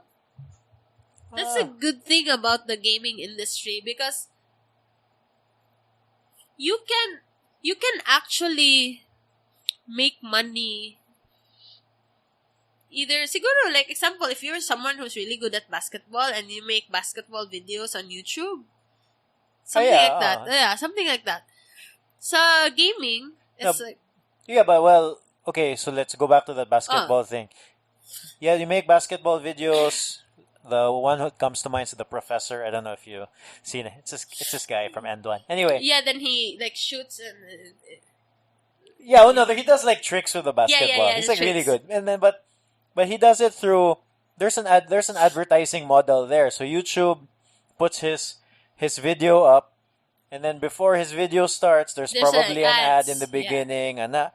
But this is different in a way because these are like real people supporting a gamer directly. Yeah, but they're actually ads too. There's they're ads actual too. ads. Like, there's an ad that says, like, I have a friend whose stream has ads, and then there's an ad, and then it says, this ad supports Paeijwei or whatever the streamer's name is. Is this via Facebook or the stream? Facebook. Via Facebook. Yeah. So imagine my stream, and then in the middle there's like this 15-second or 5 and then it says at the bottom, like, this ad supports something. Your stream. Okay. Yeah, so you still get, I think you get revenue off of that as well. Oh, for sure. Yeah. But like I said, I don't have those functions yet because I never really pursued it. When I was in college, I made the decision to go competitive. And I guess somehow I regretted it siguro. Like, the whole time ba. But I of course, I enjoyed the journey and everything. But I guess, in retrospect, all the stuff I went through wasn't really worth what I was fighting for. Because the gaming community, like with the girls in general, they weren't ready to do it. They didn't want to do it. It's like, okay, I tell them what I did. What happened to me? They're like, never mind. Instead of saying, okay, let's do it. Let's form a 5-girl team and let's show them who's boss. Instead of doing that, they're like, okay, let's just play in girl tournaments alone because there's not too much. So is that why there are girl tournaments? That there's actually girl tournaments even before all of that.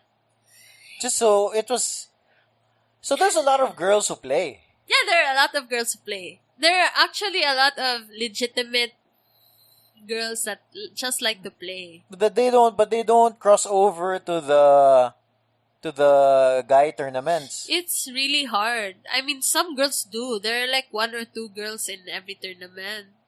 But I guess like on a national level ba, like what we accomplished as a team, it was really difficult. Actually, even for an all-guy team, to get to that, I already explained, like, from the Class B to the Class A to the Class S. No, but like, let's say, diba, like, when you were going through all that harassment, diba? Yeah, there were all-girl tournaments already, and all-girl teams. So how come the girls wouldn't, diba, you were mentioning, where you were playing these tournaments, you were getting all of this harassment, and then, how come, so you were the only girl in those tournaments? Yeah, but there were other tournaments nga all girls. Yes. How come those girls didn't play in the regular tournaments? In the I don't know, it's not a guy tournament because you're there. Yeah, it's an open tournament. Yeah, how come they didn't play in the open tournaments?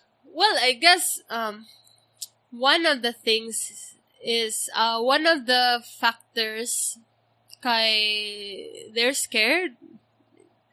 Imagine that was just one girl, and I got so much harassment. How much more if there were 5 of us girls? Well, I don't know.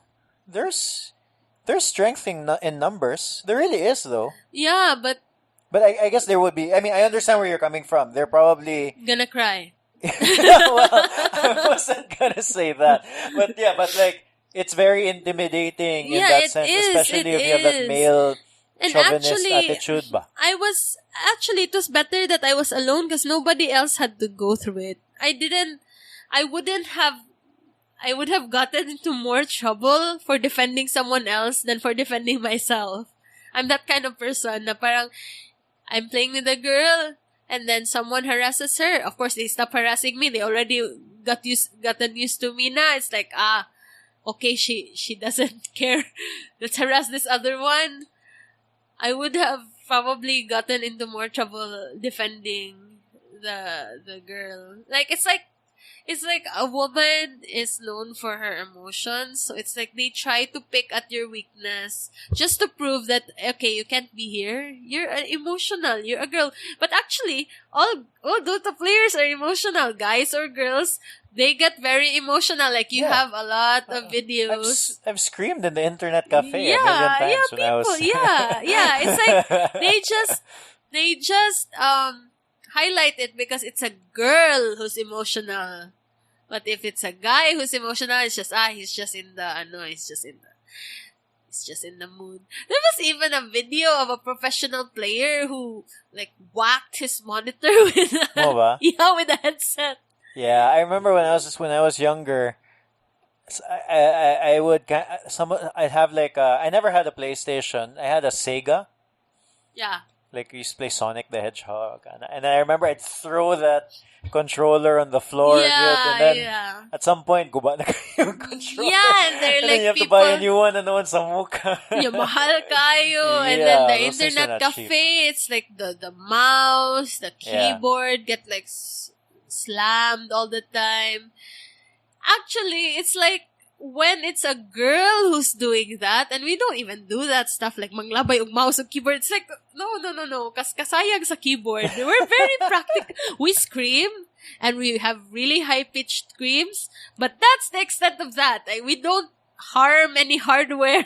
we don't really, like, we don't destroy anything because it's like, no, dili siya practical, Jud. So we don't really get that emotional. If you think about it, but it's just the pitch of our voice, it sounds like our normal speaking voice is already emotional. Mara nakagaw. Kuyawan na sila.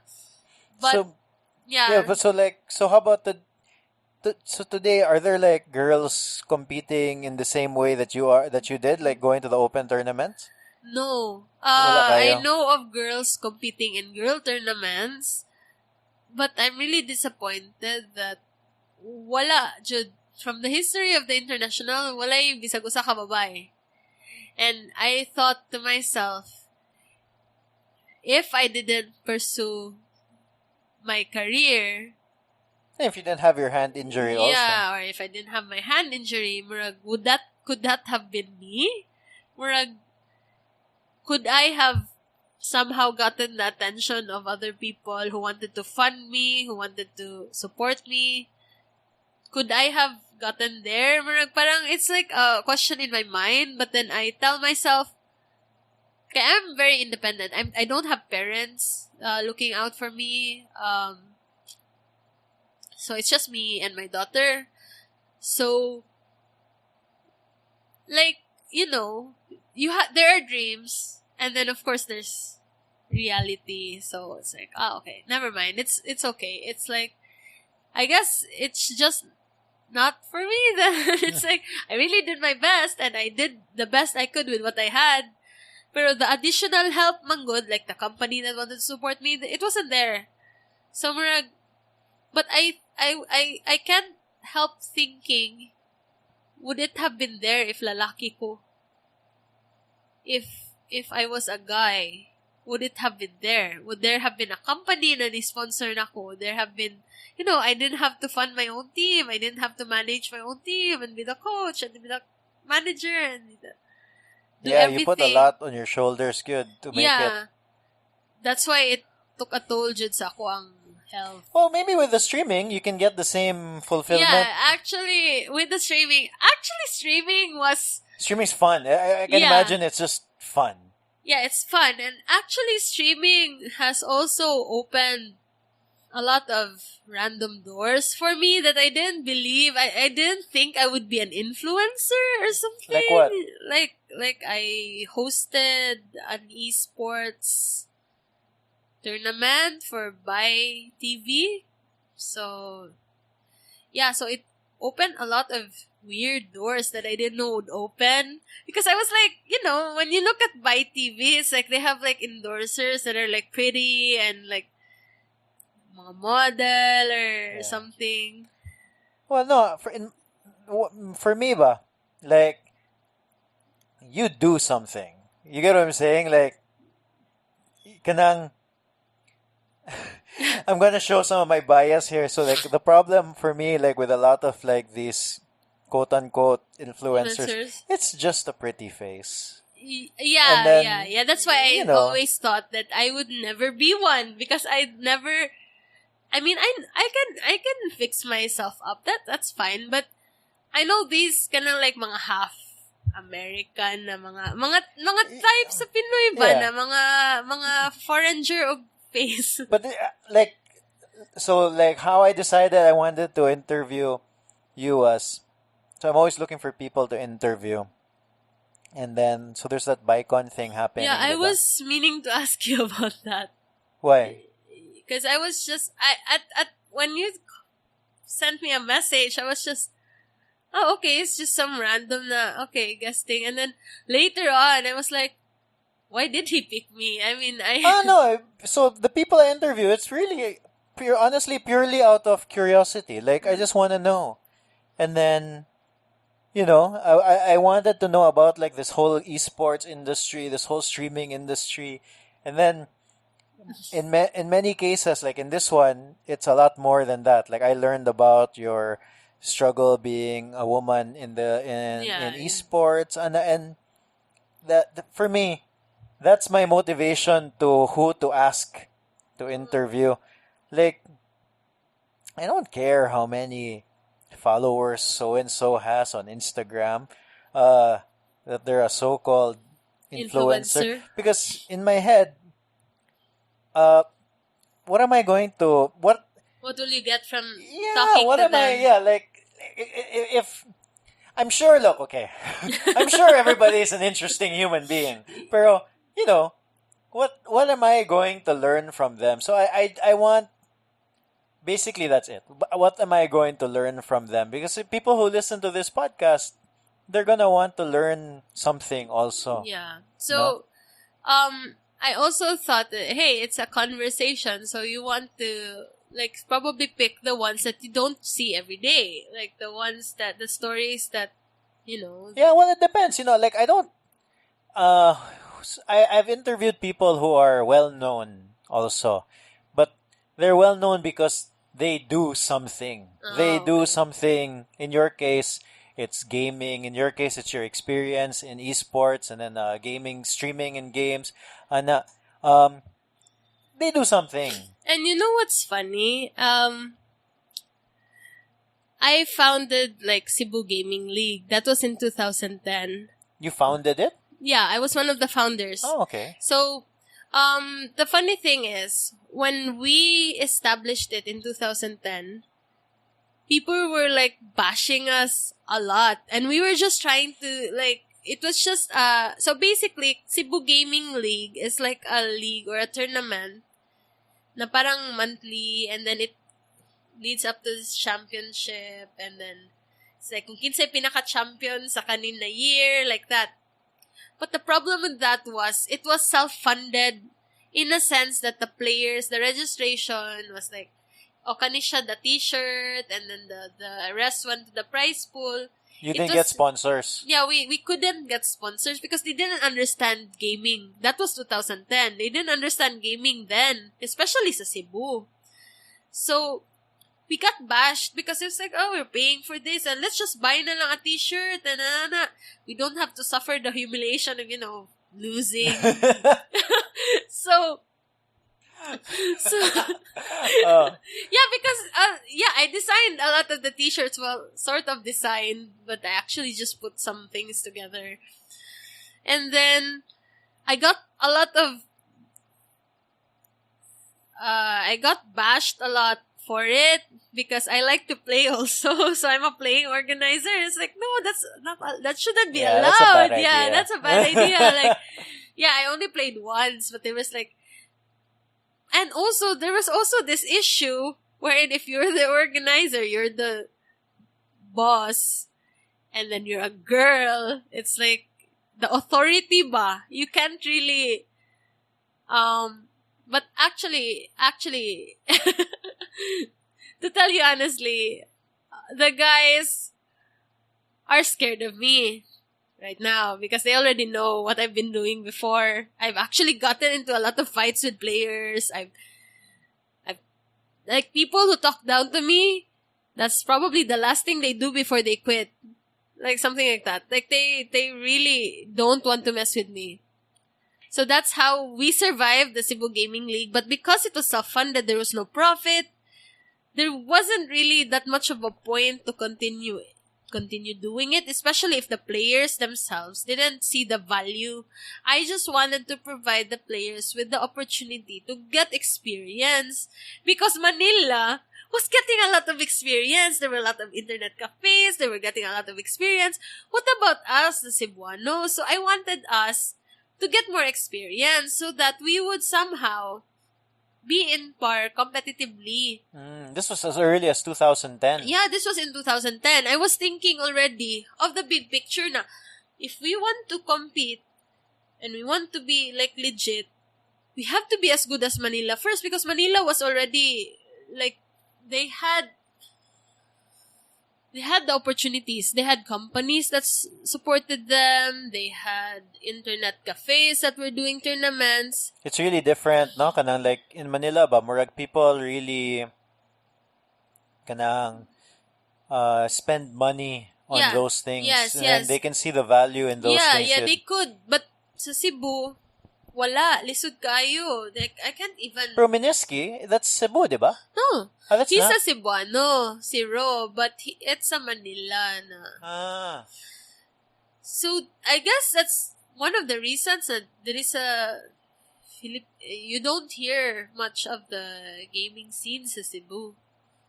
Because, no, there were no companies. But there's still tournaments. There are still tournaments. But there's no companies. No big companies. What kind of companies in Manila are sponsoring these tournaments? Asus. Okay.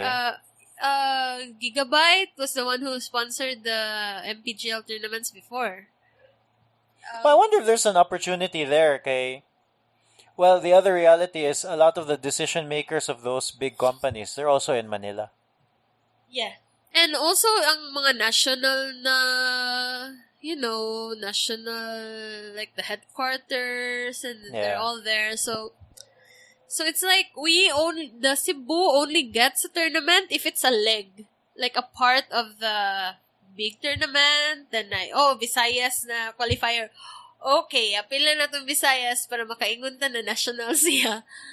But it's not exactly, okay, let's go help Visayas eSports or let's go help Mindanao eSports. It's like, no, not really. It's like, just for the sake of being national, we have legs here or we have legs in Mindanao. But I guess these days, especially with the internet, players can get better because they can... Yes, that's true. Like sa Dota 2, you can just play with your friends a lot and you get better but then the thing but it's is... a team game, good, no? It's really a team game. But the thing is, while you're getting better, the better ones are getting even better. Good. Yeah, that's right. Yeah, they just they started... Yeah, they level started higher. earlier and it's even better if they have their own boot camp. Like people get boot camps, they have like a house that the 5 of them live, eat, and breathe, and play Dota. No? Yeah, so... Gaming is so different. So it's like, example, I'm a big company and I want to host a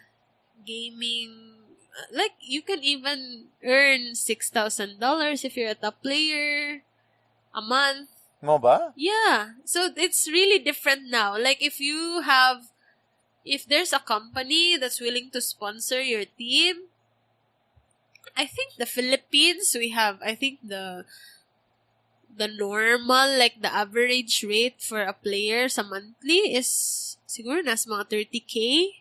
Really? Mura na kag manager or mura na kag supervisor, right? How many players are getting paid that much in the Philippines? That's actually the average. I personally know players getting paid 100K. So how Huh? How many players are? How many like? Do you have like a number? Like how many people are getting paid that much? But these are getting they're getting paid to compete. Yeah.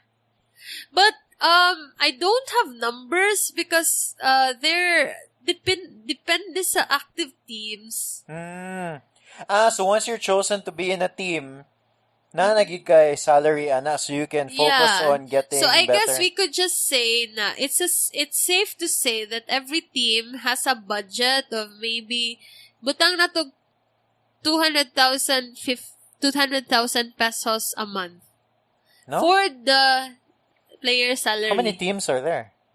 Kana, I don't know. Ah. But that's the least na professional players make dito sa Manila. No? In Cebu, there are siguro swerte na kag na kay 5,000 a month, Well, 8,000 there's a nothing month. in that level Yeah. here. There's nothing in that level here. That's what I wanted. I didn't know then, Kupila, but back then, the 10,000 a month from Arcanis was already like, wow, nakuha na, uy, murag, grabe, murag naka-call center or something, yeah, di ba? Murag, but right now, like, even top players, professional players can demand as much as $3,000 a month, $6,000 a month, depende Because sa mga achievements. Yeah, because that means the winning purses for the tournaments are getting bigger sa yun. Yeah, they are, and you know the funny thing about the Valve na tournament, like the TI, like the recent one, the TI9, part of their prize pool is crowd-funded. Mo ba? Yeah, cause there's this battle pass. It's an item you get in game. It's like a limited na season like that. 25% of what you spend on the battle pass and like the items and for that season goes to the prize pool. So imagine how much money they're making if 33 million ang 25% sa'yo. Oh, wow. Imagine, you can't even comprehend how much money they're making off of that. Okay. So it's you can understand the companies slowly getting into the gaming industry and using it as a vehicle to promote their products. But also they get if their player does well, I'm sure they have like some sort of agreement that they get a portion. Yeah, and did you know that Red Bull is the one that sponsored the 2-time international champion? It's like their logo has Red Bull in it. It's like, it's Red Bull. Red Bull, ha? And they went into that. Yeah. They're sponsoring skaters, surfers, and also and they eSports athletes. Yeah, they sponsored a really successful eSports, like pinaka-successful na team of all time. Like, historically speaking. So really, there's like in a way, the gaming, going back to when your dad was gaming in Tetris and Pac-Man, where it didn't seem like it was going anywhere. All of a sudden now, it's this huge industry where, fine, let's say esports, it's probably a big leap. It's like, I've thought of playing in the NBA, but that's never gonna happen. Yeah. But that's probably something like that. Like, that's a pretty big leap. But there's also a lot of like smaller ways to make it worth your time. You can be a streamer, because that one was unheard of 10 years ago. Probably. Yeah, definitely. And also you can be like a coach, or you can be a manager, you can be an accountant. Actually, you can actually just pursue what you studied in college, then go into the esports industry. It's no different from any other esports industry. It needs mga accountant, it needs lawyers, it needs like those it's actually a legitimate industry that you can. Even here in the Philippines. Yeah, in Manila. Oh, in Manila. Caveat, in Manila. Yeah, / Manila. But there are actual gaming companies and actual companies that make money off of the gaming industry. Like, like the ones that, but even like the ones not in Manila, like just the streaming, you could do that here, and then you don't need anybody, ba? Like, Like I don't know, Yes, you like can be independent. yeah. Like, yeah. And then there are avenues there, and you're just playing video games. Yeah, and that's one of the things that I really like about Facebook gaming. That's why I went into it and I'm like, oh, okay, so I can just continue making memes, and when I feel like it, I will stream my games, and then I will get viewership. Although I only get like a few stars from the, like, cumulatively I've only gotten like $10 off of that. Pero it's like, that's $10 from like Playing. zero expectation. Yeah. I'm not expecting to like make millions off of it. I just want to play, and I just want to show people what I've learned during the times I was obsessively going after my dream to be a top professional player. Syempre, there's the game knowledge. Sayang if I can share it with people. Like, Yeah. what if girls will say something like, oh, kanang, diba she used to be a captain? Or maybe I can be a captain. Maybe I can fund my own team. It's like, maybe not just girls, but what if there's someone, kas karon man good, the culture is, you just wait for a sponsor to pick you up. It's like, you play your solo MMR, and then if you get high MMR, and then one of the top players notice you, it's like, oh, okay, come play for us. That's what happened to one of the youngest na esports player, that's Sumail from EG before. He was 15. Mm. When he was discovered by one player who wanted him to play with them, and he became the youngest, I think, to win the international. I don't know really, but he's one of the youngest. He was really young when he was discovered.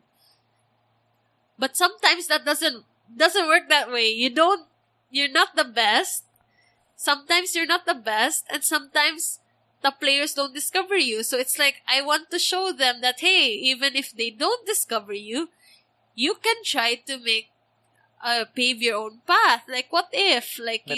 you make your own team? Or what if you become a coach or you become a manager? It's like, you don't really have to just be a player. Much like NBA probably has. Like, people who, Coach. yeah, they have there's a lot. agents, There's, like, or they have they have managers. trainers. Yeah. Kanang, what's his name? What's his name? Eric Spoelstra. He's Filipino. Yeah. Yeah, he coached the Miami Heat. Yeah, you don't have to be a player. You can There's other things. participate in esports by being a manager. Just because you're not that good doesn't mean na marag dead end na siya ba? Because the esports industry really needs all the help they can get. Like Yeah, and also, it's something you enjoy. Like, Yeah. it's you're playing a video game. It's kind of fun. gaming gets a bad rep as mura bitog wala kay future. Like, as you mentioned, na you stop playing it because you think that you will drop out of college. Well, no, in my case, I stopped because it was, I have an addictive personality. So, if You obsess over yeah, I things. would obsess over it, and kanang knowing my person. I remember when I got to college, knowing my personality. If I kept playing the video games, I just wouldn't sleep. I wouldn't, Yeah. I wouldn't be able to. Yeah, I can relate to that. Diba? Okay, I wouldn't be able to do school. Yeah, but I would tell you a lot of I know people who actually did stop schooling just to pursue professional gaming. And they were really young. Like, that's why I envy some of them, because they were really 100% supported by their parents. And they could stop school. They stopped school. But they actually made a name for themselves. Pero, parang, to go from that, from schooling to stopping school just to pursue professional gaming, parang, it's a very big decision, no? If you're a parent, it's like, okay, you stop school lang and you go play your video games. It's like unheard of. But it's happening now. Is it like I've been comparing it to the divide between like me wanting to be an NBA basketball player. Like that doesn't seem achievable. Thus being a professional gamer seem a lot more achievable than that? Oh, of course, You because think the so? NBA is like you be up against really tall guys, and but It's not part of our, like, we're genetically yeah, not. genetically we're not we don't have the advantage, genetic advantage. But with esports, it's like if you're just someone who's really into games and you know how to learn it, and you know, and you spend you put in the effort and you spend the time to learn it and you understand it, it's really achievable. I mean, I got to class S with just my 3K MMR. You can do anything. Well, I think that's a good place for us to end. Kay. Yeah. Been talking for a bit, no? But so you're gonna be doing your Facebook page? Can you like? Is that where people can find you? Yeah, people can find me in Paeijwei, and I guess they can find me at the Bicon Infest Oh also. yeah, and well, that's happening like next week, right? Yeah, Yeah, next this week, won't this won't October be out 26th. till this will be out like December or It's something. okay. But what are you gonna speak about in Bicon Infest? Oh, I'm not gonna speak. I'm just gonna be there. I'm actually just using it to try to pave from the professional gamer to the content creator. Just trying to like trying to know more about it, because like you, I want to learn more about content creation, YouTube, Instagram. Oh, there's gonna be a lot of that there for sure. Yeah, for sure, because these are people who have been doing that for a long time. And I think that it's healthy to know my options if I'm going to be a content creator. I guess I realized that after gaming, I want to create content also. So, Well, you could do gaming as your niche, actually. Kay, yeah. That's actually how Bicon found me. By TV found me. Like, I was a gamer and they needed a host who knew games very well. And then the other host didn't have the game technical, like, didn't have the mechanics and the Yeah, technical. Yeah, so yeah, it's actually a niche if you want to get a gaming host or something. No, but even like just doing this, I feel like there is a world where you're just doing Content. Yeah, no, like streams, like streaming games. That's content, and yeah, like like how my example, from my very limited point of view in gaming, but it's that Hearthstone, Yeah. and then I I never streamed any Hearthstone games, but I watched like I don't know 1,000 hours of like Hearthstone on YouTube, and it's always because like murag. I'm sure there's a version of this in Dota, Manggod nga Yeah. murag. Okay, 50 damage in one turn, or like or Yeah, death that in kind of content. yeah, or kanang Na ingana mga ba? montage po. Like, kanang sa mga shooter games when it's funny, like people Yeah. are trash talking, or... Oh yeah, or like kanang murag. Yeah, I saw one in Facebook. I don't even know what game it was. Nga murag the fastest in-game exit, or what do you call that? Like when you quit the game, Yeah, the yeah. fastest quit you'll ever see. And then it was a guy with a gun. Yeah, he couldn't hit the gun guy with a knife, and the guy with a knife just kept stabbing him, and then Yeah. he died. Yeah, it's true. There's a lot of content. Actually, I have a lot of content in mind for my... Yeah, Yeah, I guess it's just a matter of finding the right avenue for it. I mean, of course, there's YouTube. but you have to be good Yeah. also. Like okay, like again from a very limited. Yeah, Hearthstone. Yeah, no, but let's say Dota 2. Yeah. You mentioned there's like 100 characters. You get the worst character, and then whatever his name, what's the name of the worst character? I don't know. It depends. Si Bob, the worst character. Bob, the druid. What I have no idea. Yeah. Bob the druid, the worst character, dominates in Yeah. whatever. But actually, that's one of the things that OG, the team that's sponsored by Red Bull, they won using IO. That's one of the hardest, softest, and most avoided character in the game because it's so unbannable because no one bans it because it's so like squishy, and he was the one that carried the game. That IO. So mga versions of that. Like, you could do yeah. like...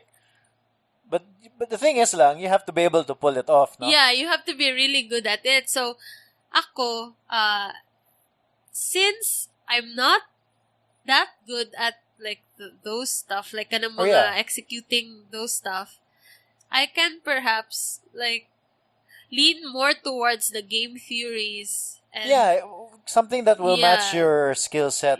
yeah, and it's really interesting because these days there's an audience for everything. It's like Yeah, if that's you true. talk about Dota, if you talk about Mobile Legends, it's like there's always going to be someone who finds what you're saying to be interesting. Like with you, like with the Hearthstone, other players won't find it interesting, but you found it interesting. Yeah, Other like I watched Hearthstone players, so many...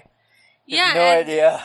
yeah, They're and very there's specific na bang mga, oh, I built this deck around this this particular player. set of cards. And then, oh, I want to do that too. And then you watch them like, oh, this looks interesting. Yeah, and also the arena run, like yeah. I imagine because I also played Hearthstone, so I can imagine like I want to watch a 12-win arena run. Can it be done? Like you want to see someone else do it, so you can like, oh, okay, maybe I can get 12 wins. Yeah. Like actually, that's really good. Like arena is tough. Like kanang you have to draft the cards. Yeah, like and especially if the player tells you, okay, I draft this instead of this because I already have this, and this goes well with these cards. Yeah, there's a lot. I watched a lot of arena runs and then a lot of the drafts. Yeah. And then you could see yun nga, their thought process. Like, there's even like a program where it overlays. I actually have that. I actually use that arena, like the deck, the one that the deck builder thing, Yeah, and it'll tell you which is the better card. Yeah, But then you'll see players gonna be like, okay, this is obviously the better card, but based on what I've drafted, I should choose this one. Mga yan. Fun fact, before I started streaming, I was actually shoutcasting, live casting or shoutcasting because it seemed like the logical step for me. What does that mean? I'm watching a tournament and I'm talking about it. Oh, okay. That might be your niche. That could be something that you can do fairly easily because that's where your whole strategy thing is based on, diba? So that's where I started. It's like you're an announcer. It's like Yeah, like those basta shout live like caster sa like basketball. Going like back into basketball, they're the guys who talk over during the unsani, and then they make the game pretty interesting. Yeah, so that's what I did. But the problem is, I do it in Bisaya. And there were a lot, like I said, if I do it in Bisaya, I would alienate, but I couldn't shoutcast in Filipino. It was too hard because it's like you're thinking, and then you're translating it, and you have to be fast. But there's a big, I'm sure there's a big Bisaya audience anyway. Actually, there is. But in a way, that might even be better for you because, it's a niche. Yeah, because if it's Tagalog, so many other people are and then you're at a disadvantage pa, that's not your first language. Yeah, and actually, one of my friends, si JR Tan, he's known in Manila now because he's really good at shoutcasting in Bisaya. And he actually does his streams in Bisaya. Even though the people don't understand, they actually don't. Yeah, then maybe you should do it in Bisaya. If you think about it, but if you look at all of these, like music, for example, there's a lot of Bisaya music now, and they get millions of views on YouTube. That's true, cause I've wanted to shoutcast in Bisaya, but siguro I would want to put subtitles on it. That's why. No, why? What for? No, you're gonna. You could. Yeah. But that's a lot of extra work for you. But all of a sudden, you're looking at a 2-hour video, and that's then why I'm just looking for a producer to okay, you go and shoutcast in Visayan. I think the way to do it is you just do you, and then Bisaya na lang yun, bahala. I mean, if you Yeah. can speak Tagalog well, then you should do it in Tagalog. But if you find that there's a disconnect or like There a really lag, is. And even when I was hosting the event I told you about where Bai got me, when I was speaking in Bisaya, I engaged the crowd better. When I was speaking in Tagalog, they said that I didn't have energy. And then I said, of course, I had to translate. My brain was tired. It's like, yeah, it's really a challenge also. Pero yeah, I agree with what you said. I've always wanted to do it Bisaya, but sometimes it's like the market. You can't get the whole pie if you don't. well, maybe we don't need the whole pie. Yeah, maybe. Yeah. Anyway, I think that's a good place for us to end. For Again. real now. Sige. Thank you, Kaya, for doing this, huh? Yeah. Where can people find you one last time? On Facebook? Yeah, you can find me on Facebook. That's Paeijwei GG. That's Paeijwei GG. And on Instagram, it's Paeijwei, just the same spelling. And also on Twitter, Paeijwei GG. You can also find me in Dota. Yeah, okay. I usually just use the same in-game name. It's there's an Paeijwei GG. Are there profile pages in Dota? Yeah, the Steam community. Okay. I'll link to everything in the show notes. Yeah. Okay. Gab, Okay. thank you so much. Thank you so much for having me.